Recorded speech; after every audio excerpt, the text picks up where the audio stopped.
Welcome back. In this video, we will take a look in our rearview mirror before we set our sights firmly on the horizon line.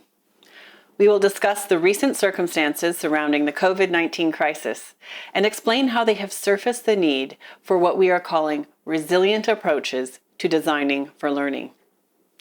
We will also take a moment to reflect on our recent shift to emergency remote teaching before we consider how we might move towards designs for learning that anticipate and respond to disruption and change, whether we are teaching in times of crisis or, again, in more usual circumstances.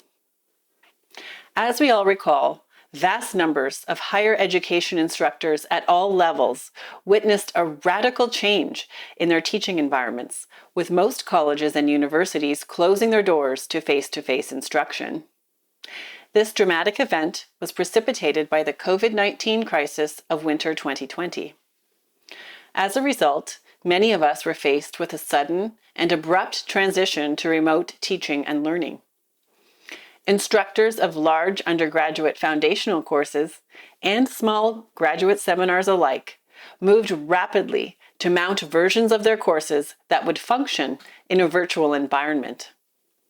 Their goal was to create a supportive learning environment for students and to bring the semester to a successful conclusion, even if that meant adjusting expectations for course completion. In addition to curricular concerns, instructors focused on the mental and physical well-being of their students. And students needed their support more than ever before. The circumstances surrounding this move to remote instruction were not optimal, nor were the implementation settings.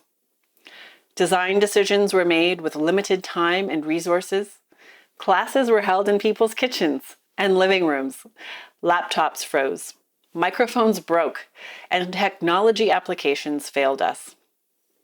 We have come to call this phase emergency remote teaching, and we differentiate it from online learning. At the University of Michigan, classes were canceled for 2 days to allow instructors to take necessary steps to transfer their instructional materials, activities, and assessments to an online format. At Michigan, the Center for Academic Innovation launched a Keep Teaching website, like many of our peer institutions, to help faculty get their courses up and running online quickly. Your experience may be similar, or it may look quite different. You may have had more lead time or less lead time. In fact, your school or college may have canceled classes outright with the intent of resuming in later months.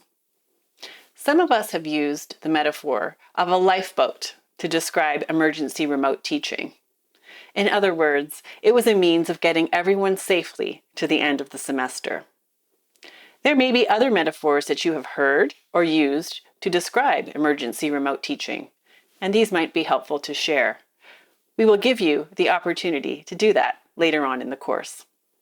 The goal of emergency remote teaching was to maintain continuity of instruction and to allow students to complete the semester, even if the final version of our courses were not what we had originally intended or planned.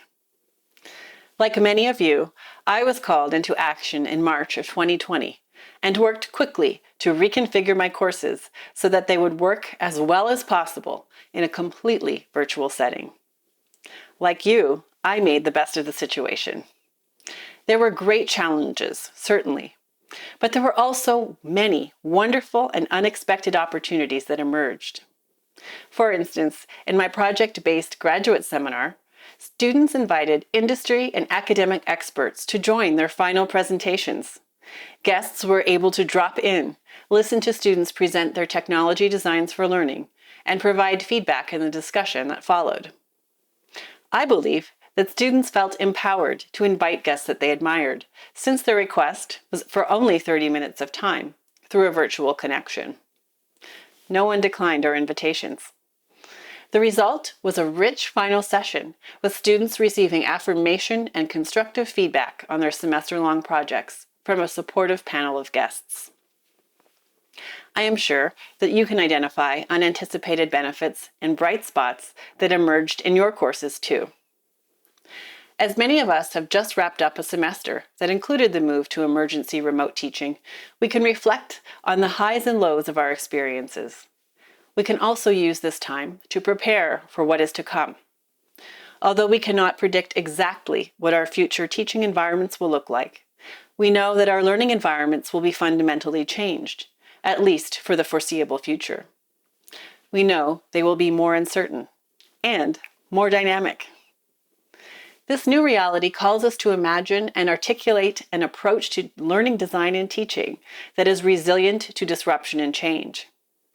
Through this course, we will work together to build a solid foundation for designing courses that are able to withstand changes to the contexts in which our students learn.